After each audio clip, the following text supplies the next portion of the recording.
Welcome back to another episode of Two Plain Sports. As you can see, the intro is a little different today. Had to do a little bit of editing. But for today's video, Brum and I will be discussing the recent additions to the coaching staff, specifically the defensive side of the ball with our new defensive coordinator and a new position coach. A lot of great stuff is happening with the staff. Brent is going to work and making sure you can fill it out as soon as possible. So make sure to tune in, watch the video. It's not too long today. Before I move it over to the full content, thank you all for watching. We really appreciate all of the support recently. All of you guys really helping us grow a lot faster than we could have ever anticipated. We've gotten over 1,500 subscribers in less than a year. It's more than we could have ever imagined in this time period. So thank you very much for getting us this far. Keep doing what you're doing. Like, comment, subscribe, turn on the notification bell, share the video to anyone that you know loves Sooner Sports as much as we all do. We appreciate it. Again, thank you so much. Now let's move over to the content. So let's go ahead and get started. Our defensive coordinator, Ted Roof.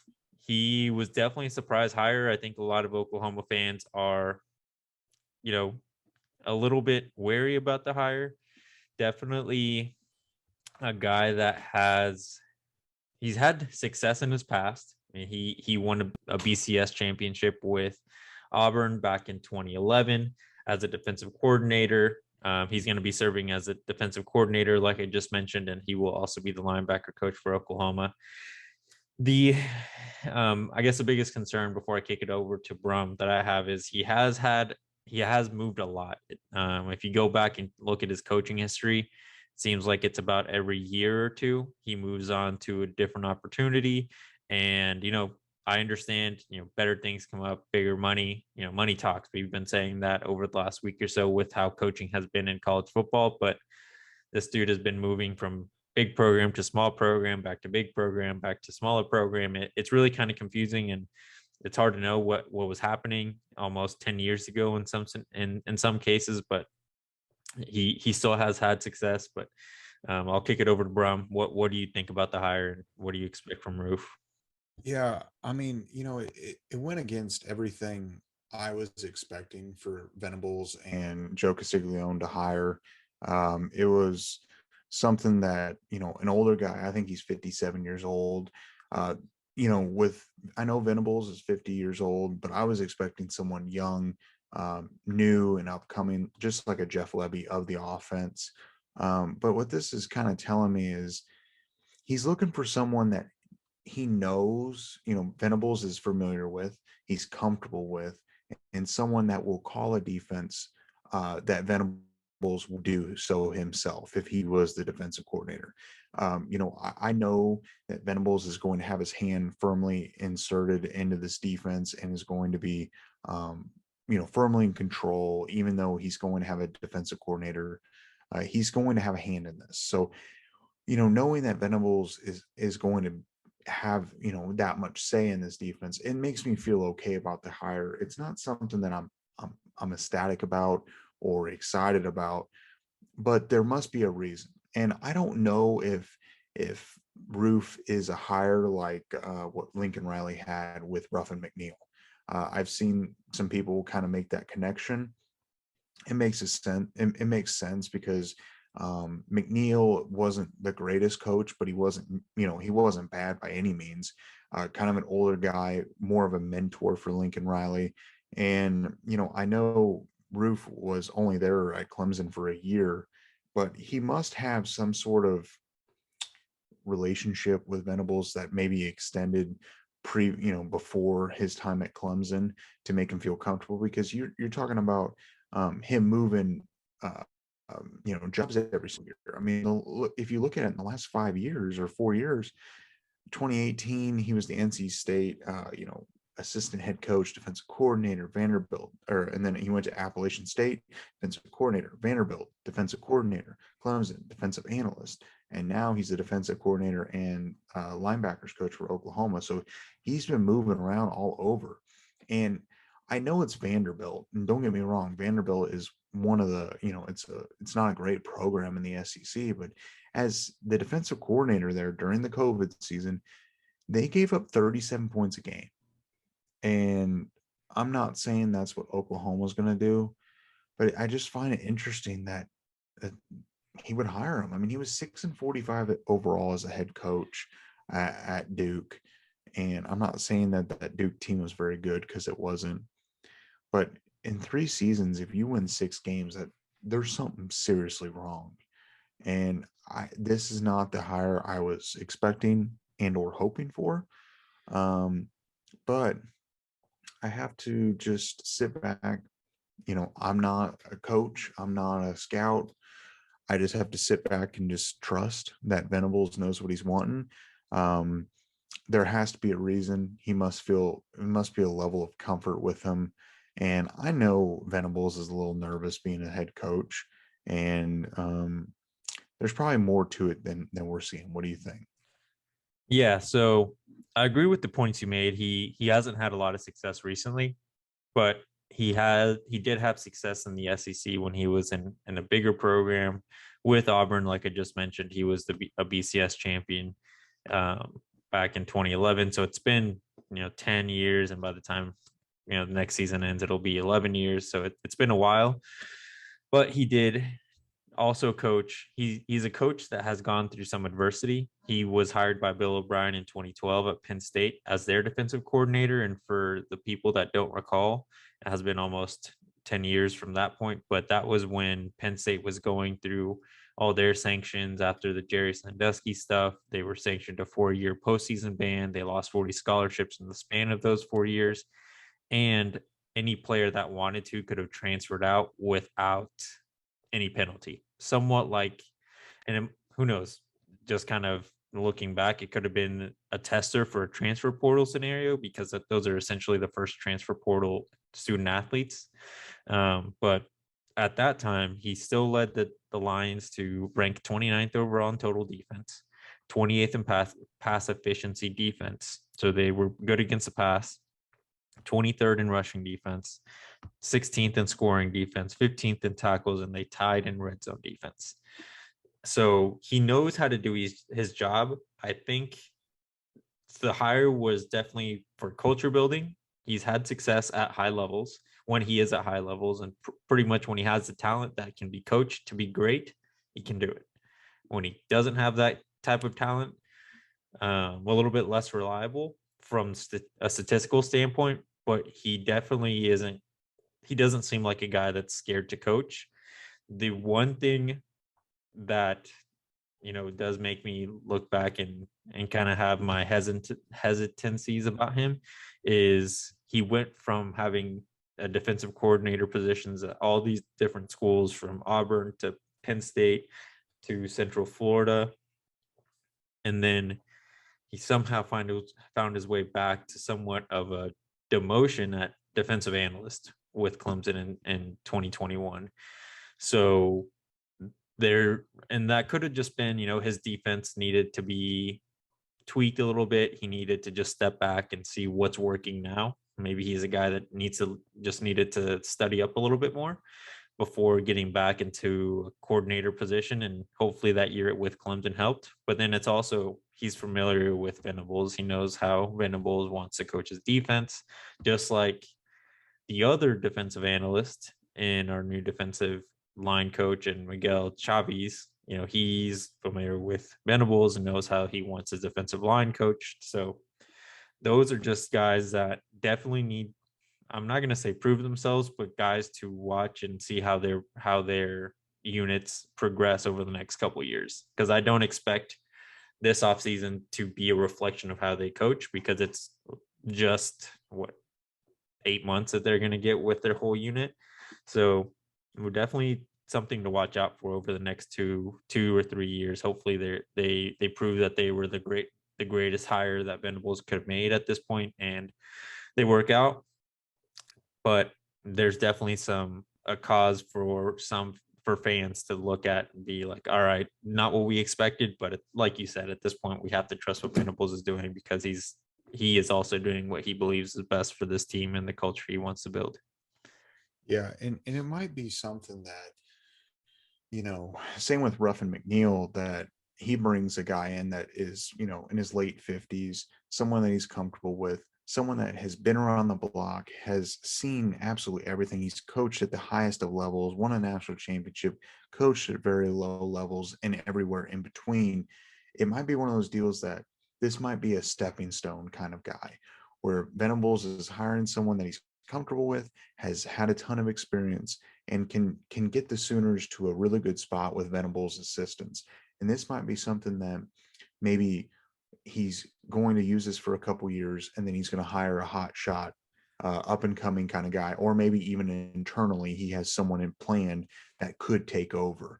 I just feel like this is more of a comfort hire. This is it's been something that has been a similarity in all of Venables hires. When you think about it, it's a comfort level. It's either someone that has worked with Venables closely at Clemson or one place or another, or it's been someone that has had Oklahoma ties. Because when you think about it, so he's hired Roof. He's hired. We're going to talk about Brandon Hall, but Brandon Hall was a grad assistant. Then you look on the offensive side. Jeff Lebby was a grad assistant at Oklahoma. Bill Bedenbaugh, he's been here for a while. Joe John Finley was a tight end for Oklahoma. Schmitty's back. Obviously long-term strength and conditioning coach for the Sooners. So I think what he's going with is just a lot of comfort, a lot of familiarity, and people that he can trust, that know what he expects or what Oklahoma once was when he was there. And I can't blame him, because I'm sure as a first-time head coach, especially at a team like Oklahoma, there's a lot of expectations. I mean, we have high expectations for this team no matter what happens. And he just knows that if he hires guys that are experienced and are familiar with Oklahoma, they know what to expect. So that might be part of it. And this might be a guy that they have for a few years, and maybe, Chavis or Chavis, or however you say his name, he might be the up and coming guy. Or maybe they hire like a Todd Bates, or maybe they, one way or another, there might be some guy, or even Brandon Hall that we're about to talk about, that could be waiting in the wings to actually take over as defensive coordinator. You know, I don't know what to say. This is not going to be totally Roof's defense, because Venables is not going to let him do anything that Venables doesn't agree with. Jeff Lebby's going to be able to run whatever he wants, because that's not Venables' side of the ball. And I think everyone that's freaking out, it's going to be okay. It's just more of take a deep breath. You got to trust. I think if Venables thinks he's great, or at least good, we have to agree with him, and we just have to roll with it. And it is what it is at this point. There's no point in complaining, because we might be pleasantly surprised. And like you said, he did win a national championship with Auburn, so he knows what it takes to win, but he just hasn't been at great programs. I mean, when you think of Duke, Minnesota, Penn State, NC State, Vanderbilt, Appalachian State, do you think of national champions? I don't. So there's a little balance there that you have to have. Definitely. And to move on to the next guy that you mentioned a couple times, Brandon Hall, which, and I'm going to skip a little bit ahead, but I think this guy's a guy who, if Roof is kind of a guy just to help come in and establish a culture and kind of teach someone the reins of how Venables defenses ran, I think Hall is the guy that will come in and replace him in a few years. Hall is coming from Troy. He was the defensive coordinator there and safeties coach. When he first started at Troy, he was the special teams coordinator. So it's definitely a position that he could take for Oklahoma for his first year here. He hasn't been designated anything from as of today. Today on the 11th is when he was hired, I believe. If not, it was late last night on the 10th when that was announced. But he graduated from Oklahoma. He started his career with Oklahoma as a coach. He went from student assistant coach to graduate assistant to defensive assistant, all of them with under Venables. Then he went on, coached at some smaller programs. I think one of them was Arkansas State, if I remember correctly. That one might be wrong. He's coached at the high school level, so he definitely has experience with younger people, understanding how to communicate with them, how to motivate them.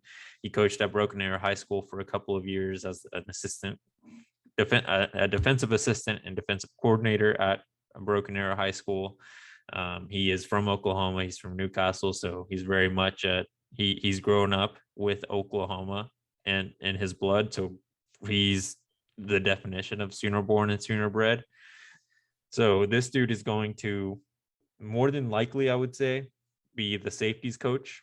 Hopefully, he does take over the special teams for at least the first year. When he was the special teams coordinator at Troy, they were top 25 in punt and top 25 in yardage from return or return yardage. So he knows what he's doing on that side, on that phase of the game. He so in to give you some stats from last season, when he was as a defensive coordinator, he led them to be the 28th in total defense, tied for 19th in third down conversion at 33.3.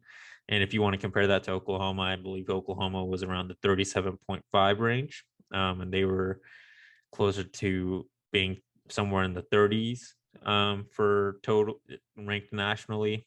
And to compare them to another great team of this year's season, they were tied with Georgia in third down conversion allowed. So that kind of gives you an idea. Defensive touchdowns ranked tied for 12th with 3 pick sixes, tied for 5th in total interceptions at 16 compared to Oklahoma's 10 this year, and tied for 12th in total sacks at 38. So he knows what he's doing on the offensive side of the ball. He has experience coaching not just at multiple levels, but multiple positions. He was a linebacker coach. He's been a safeties coach. He's, like I just said, a special teams coach. So this dude's bringing something that he can touch a lot of position groups. We'll just have to see exactly where he's placed. I expect him to be the safeties coach at Oklahoma, at least for year one. Yeah, I mean, and this is the type of resume I was expecting for the defensive coordinator position hire.